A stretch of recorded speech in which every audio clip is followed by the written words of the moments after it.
Început filmare. Hai să ne arătăm postul. Nu.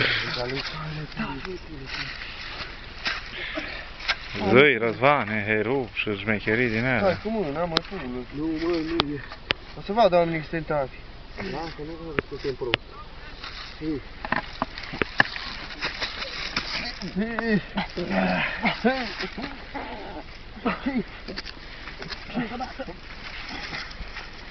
Da. Brâc, caca.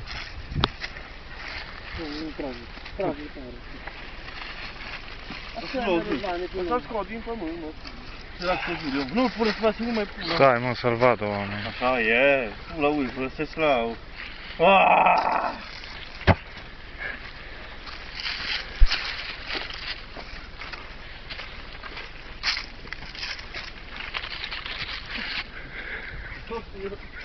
Dacă de ăla să te am pulă. Da, mea, zudu. Pulă. Hai, zice tu.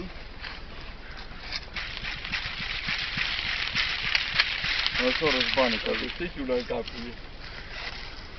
Am făcut una cam să presa.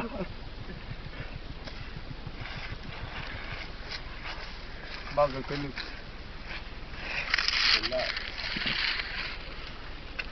Bine pus mangalăcul, trebuie să explici acum. Păi zi tu, Răzvane, ce face să... Leagă lanțul bine, măi, pulă.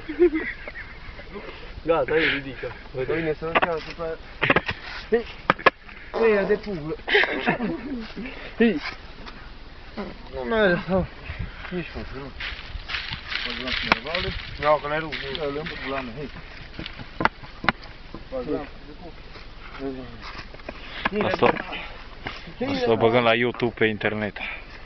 Lasă-l acolo. Lasă-l la bula mea și o spalde. Hei! Bac pula el, dar leagă-l mai ca lumea. Dă-ți leagă-l ca lumea. Lasă jos parul de tău.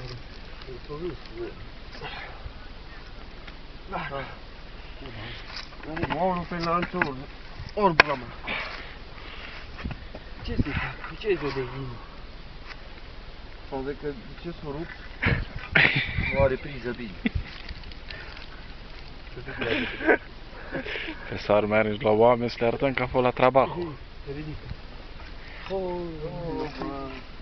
Ce-i pula să-mi fac? Ai pula, fără cărligă. Să rup cărligă. E să rup cărligă unde am sub-o. Mi-ai măcar?